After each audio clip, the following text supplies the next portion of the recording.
Welcome to another edition of the Schmidt Storm. You've got questions, I've got answers. And the first one is about let's watch the arrest video of Boris Epshteyn in Scottsdale, Arizona, before we get to the question about one of Trump's closest advisors caught selling access to the disgraced former governor of Missouri, who is alleged to have taken a woman prisoner, tied her up in his basement, and tortured her. But first, the video.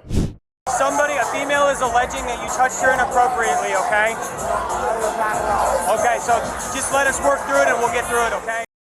Boris Epshteyn is a consultant, and there are a sea of disgraced, resigned, felonious, assaulters, fraudsters, convicts, and all of these people want to serve in some of the highest level jobs in the United States government. And of course, who wouldn't? Because they want a license to take and to steal as much as they can. And among these people is Boris Epshteyn. So what Boris is doing, he's acting in a consigliere role, right, as a consultant. What he's saying is, hey, I can give you the mojo. I can help you increase your, as they'd say on Seinfeld, your Kavorka, its power. I can give you the secret sauce that will help make you maximally appealing to Donald Trump. Because I know I'm Boris Epshteyn. And for a fee, I'll sprinkle the magic on you. I mean, this type of stuff is standard fare in Washington, D.C., right? And so I think it's wrong to look at somebody like Boris and say, oh my God, what Boris Epshteyn is doing is criminal, when it's the exact same thing that Hunter Biden did. So should any of this stuff be legal? It should not. Should there be probity and rectitude in public officials? There definitely should. Is there going to be? No, there's not, because the American people do not care. But they will. They will again, because there is a pendulum. And that pendulum, when it swings too far, it swings back. And it will swing back because the corruption that we're about to see is going to be flabbergasting to ordinary Americans. And when it fully is seen in broad daylight, out under the sun, when Trump's been in power for a year and a half, and scandal after scandal after scandal by his underlings explodes to the surface, people at some point will get, holy shit, these people work for us, and we have to make this stop. And that, in the American story, in the cycle of the American story, is when we get reform and renewal movements. And we will get one in the aftermath. And what's coming is a world shaped by Boris Epshteyn, where no scumbag will be left behind. The question is, through Doge and otherwise, how much power will Elon Musk have in the Trump administration? This is a great question. It's a really important one. Well, Elon Musk is an American oligarch, our first one, truly. We've had people flirt in the space, but he's there. His net worth has doubled in a few short weeks, from $200 billion to $400 billion. And it's all because of a political investment of $200 million. And of course, the numbers are all speculative, and it's floating on a puff of air, but it speaks to what's coming. Now, specifically, the department. There is no department. It doesn't exist. And I want to try to explain this as simply, as directly, and as slowly as I can for the simplest amongst us who may be watching. And I can't stress enough how off the wall the media coverage is about Doge. The first thing is to appreciate there is no Doge. Doesn't exist. Doesn't exist as a department. It doesn't exist as an agency.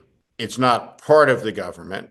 And Elon Musk does not work in the government.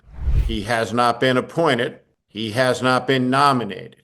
He has not been confirmed after being nominated. He has not taken a commission. He has not done any of these things and will not, cannot, never will, because anybody who works for government is bound by government ethics laws, has to make disclosures. And Elon Musk will not make those disclosures. So Elon Musk can pick up the phone and call his friend, the president, and say, do this.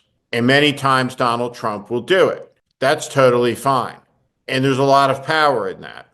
But Elon Musk cannot call up anybody in government and say, do this, because Elon Musk is not part of government. He has no statutory authority. He has no authority whatsoever in any form, in any manner. And any communication that he has with a government employee, a government official, is a public record.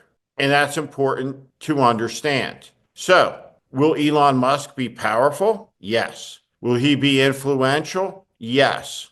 Does Donald Trump waving a magic finger create a new department that Elon Musk can be the secretary of? No, not in America. But we're about to enter into a golden age of corruption, into an age of plutocracy where the richest rule. And Elon Musk is going to try his hand at ruling, and he's going to get a lot richer because the government contracts that will flow his way over the next 2 years will be quite extraordinary. And then there'll likely be a Democratic Congress and there'll be a check on this. The question is, what is the chief takeaway from the Time magazine Donald Trump Man of the Year interview? Well, Donald Trump is the man of the year. This should be appreciated. He's about to be the most consequential president of the 21st century, and he's been the dominant political figure of the 21st century in the United States. And his comeback is the greatest in American political history. The failure of the Democratic Party to stop it is the greatest in American political history. And the age of Trump is going to be an astoundingly consequential one. There are two things that he said in the interview. The first is that this is the last campaign, meaning the one he just ran, which indicates he'll make no attempt to try and stay for a third term. And this is important because the Constitution is perfectly clear, and there's no route for the Constitution to be amended so that he may stay in office at age 84. And of course, if that happened, the Republic will have fallen. So it's reassuring to hear him express, having won this race, that he's not going to taunt the country about this, or at least he's not going to taunt it yet. In this moment, he recognizes that he just ran his last campaign. The other thing that he talked about is a recognition of law. When he talked about that he would do the maximum that the law allows, but signaled that he would stay within the boundaries of law in the execution and administration of his Mass Deportation Act. And so if that is the case, it makes his 18 million number a complete and total fantastical target, not achievable. So we'll see. Look, Donald Trump has won. He's made clear that he intends to execute a very radical agenda, and he has the power to execute it pretty much unstopped for 2 years.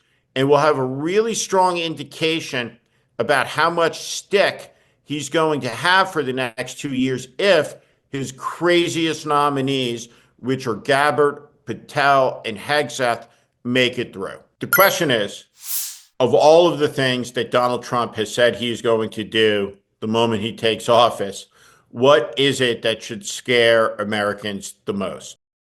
I think Donald Trump is going to do a lot of things. Some of them will be offensive, such as pardoning all of the January 6th criminals. Some of them will be stupid, such as potentially wrecking the North American economy and triggering the Canadian retaliation, which would turn the lights off for a big part of America's Northeast. Some of them will be malice, acts of retribution against people within his reach, in the military, in the Justice Department, across the government. But no matter what Donald Trump does, do not be afraid. Do not let the fear wash over you.